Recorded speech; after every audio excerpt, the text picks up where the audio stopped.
Hey, welcome back. Today we're going to follow up on the leagues video and talk a little bit about how HSMaster can be used if your league is based on teams. To set up a team in HSMaster, you go to the Players tab and select the Teams button. From here, you'll give your team's names and assign players to them. You type in a team name and hit Enter. You then select it by double-clicking the gray box to the left of the name. This will activate the player list below, and this is where you will select that team's players. Something that will dictate how you proceed with entering players is how you will be awarding points to determine the league standings each time you play.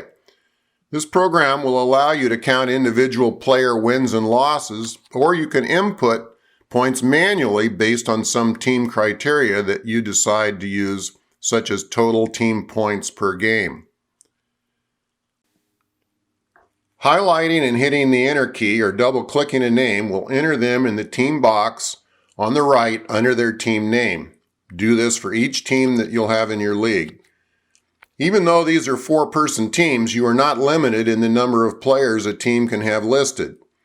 If you are allowing subs to play in your league, and you are counting individual wins and losses by player, they must be assigned to a team. If you allow subs to play for multiple teams, they must be assigned to every team that they could play for, and you'll see how this works later in the video. Once all the team assignments are done, go back to the Leagues page and set up your league. The only thing different here from the league video is that you select teams instead of singles. You can see I've already created a 50-shoe count all teams league. Selecting it will load all of the players in the lower right-hand box. Make sure your active players are all checked and enter a starting count all points average if you know it, or simply leave it at 0. You can also now select the Team List tab. This will show a list of every team that you have set up in HSMaster, and on the right, the ones that you've selected for this particular league. You are now ready to play. Scores are entered the same as singles leagues, only when you select a player, the team name will appear along with the player's name at the top of the box.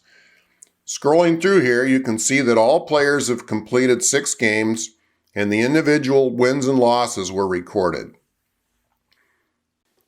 All boxes need to be completed. This is where the decision you made earlier about how you are keeping your league standings comes into play.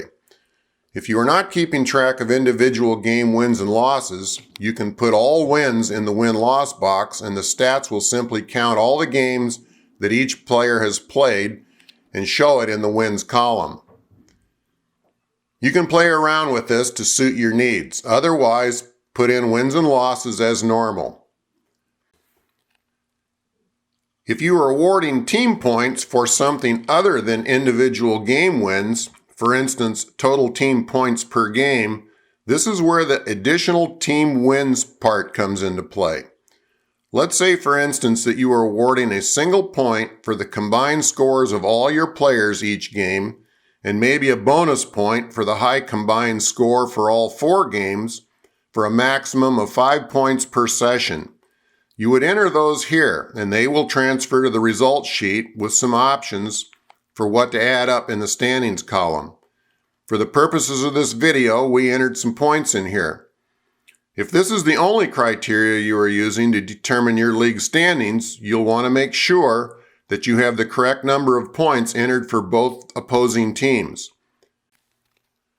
Taking a look at the reports page, we can see how this works. Select the correct league and take a look at this section. These are options that didn't apply in singles leagues but do here. Since we've been keeping track of individual wins and losses, we'll select that and take a look at our standings. You see the teams listed at the top by their respective wins and loss totals for all their players. Now go back and select Count Only Additional Records. You see the same sheet, except now it only shows the extra points you put in. The third option adds everything together.